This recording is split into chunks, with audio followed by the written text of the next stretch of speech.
যা হচ্ছে এটা শূন্য স্থান পূরণ হচ্ছে।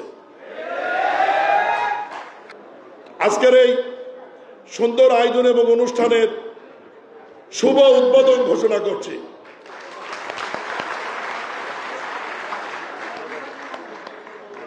যে অবহেলিত বঞ্চিত 20 বছরের এই বগুড়া জেলায় যদি একটি আন্তর্জাতিক বিমানবন্দর হয়, আপনাদের এটা খারাপ লাগে কেন? সিরাজগঞ্জ থেকে বগুড়া পর্যন্ত রেল লাইন সংযোগ করে উত্তরাঞ্চলবাসীর জন্য 144 কিলোমিটার রাস্তা যদি কমে যায়, সেখানে আপনাদের খারাপ লাগে কেন? বগুড়ার মতো একটি জেলা যদি সিটি কর্পোরেশন হয়ে গেছে, এখানে যদি বগুড়া উন্নয়ন কর্তৃপক্ষ হয়, এখানে যদি ওয়াসা হয়, বগুড়া মেট্রোপলিটন পুলিশ চালু হয়, আপনাদের সমস্যা কোথায়? এই বগুড়ার মানুষ যতবার ভোট দেওয়ার সুযোগ পেয়েছে ততবার তারা চোখ বন্ধ করে ধানের শীষে সিল দিয়েছে। বগুড়ার মানুষ যতবার সুযোগ পেয়েছে ততবার আমাদের শ্রদ্ধেয় নেত্রী মরহুম বেগম খালেদা জিয়াকে বারবার ভোট দিয়ে এখান থেকে নির্বাচিত করেছে। শুধু কি বেগম খালেদা জিয়াকেই নির্বাচিত করেছে? এই বগুড়ার মানুষ ধানের শীষ এবং বিএনপিকে এত ভালোবাসে, আমাদেরকে প্রার্থী দেওয়া হয়েছিল ব্যারিস্টার মওদুদ আহমেদকে, আমরা নির্বাচিত করে দিয়েছি। আমাদেরকে প্রার্থী দেওয়া হয়েছিল ব্যারিস্টার জমির উদ্দিন সরকারকে, আমরা নির্বাচিত করে দিয়েছি। আমাদেরকে প্রার্থী দেওয়া হয়েছিল পার্টির বর্তমান মহাসচিব, স্থানীয় সরকার পল্লন ও সমবায় মন্ত্রী মির্জা ফখরুল ইসলাম আলমগীরকে, আমরা তাকেও এখান থেকে নির্বাচিত করে দিয়েছি।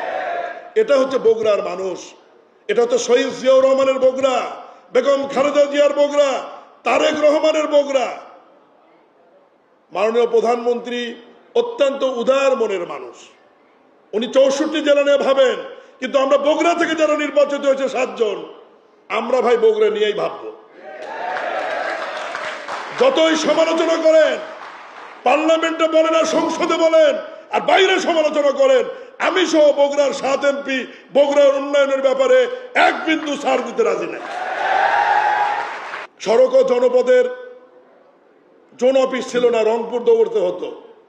এই জোন অফিস বগুড়া অনুমোদন হয়েছে, পারলে ঠেকান।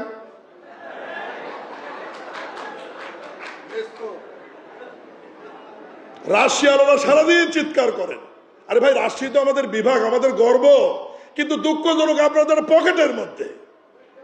সেখানে যদি কোনো বড় অফিস হয়, আমাদের জন্য কষ্ট হয়, তো রাশিয়ার মানুষ কি আমাদের কষ্ট বিবেচনা করবেন না?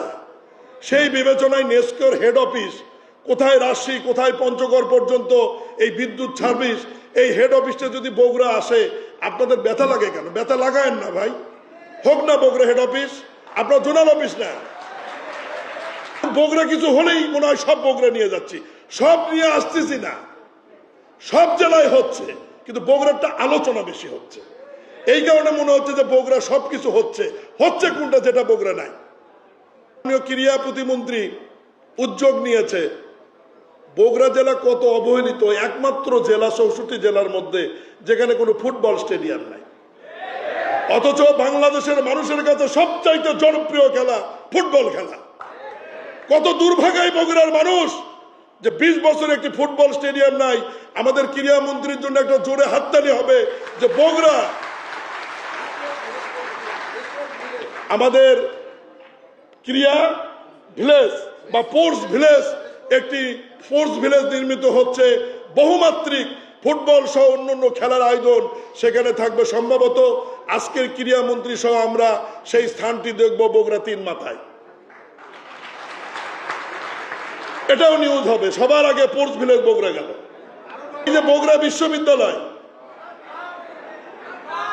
বিজ্ঞান ও প্রযুক্তির নাম দিয়ে একটা ছোট্ট ডিমের মধ্যে রেখেছিল, মাননীয় প্রধানমন্ত্রীর নির্দেশনায় সেই বিশ্ববিদ্যালয়ের আইনটি পরিবর্তন হয়ে এটা একটি বহুমাত্রিক বিশ্ববিদ্যালয়ে রূপান্তরিত হলো। একটি ছাতার মধ্যে বগুড়া আলাদা আর কৃষি বিশ্ববিদ্যালয়ের প্রয়োজন নাই, বগুড়া প্রকৌশল বিশ্ববিদ্যালয়ের প্রয়োজন নাই, জ্ঞান বিজ্ঞান গবেষণার জন্য পৃথিবীর অন্য দেশে যেতে হবে না, সমস্ত কিছু বগুড়া বিশ্ববিদ্যালয়ের মধ্যে থাকবে। বগুড়া বিশ্ববিদ্যালয়ের স্থান নিয়ে বহু আলোচনা সমালোচনা, আজকে পরিষ্কার করে দেই, বগুড়া বিশ্ববিদ্যালয় শহরতলির আশেপাশে কোথাও স্থাপন হবে এবং মাননীয় প্রধানমন্ত্রী যে জায়গাটি নির্ধারণ করে দেবে সেখানেই হবে। এটা আজ থেকে মনে হয় স্পষ্ট হয়ে যাওয়া উচিত সবার কাছে।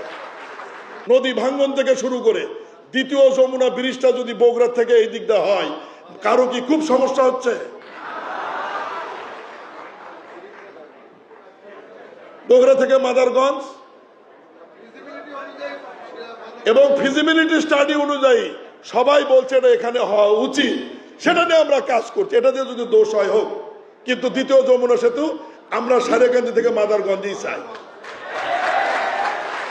এই যে আগামী সপ্তাহে বাণিজ্য মন্ত্রী আসবেন, বাণিজ্য মন্ত্রী এসে বগুড়া যদি বিসিকের জন্য আরেকটি বড় জায়গা নিয়ে শিল্প কারখানার জন্য ঘোষণা দিয়ে যায়, এটা কি বগুড়ার জন্য খুব বড় অপরাধ হবে?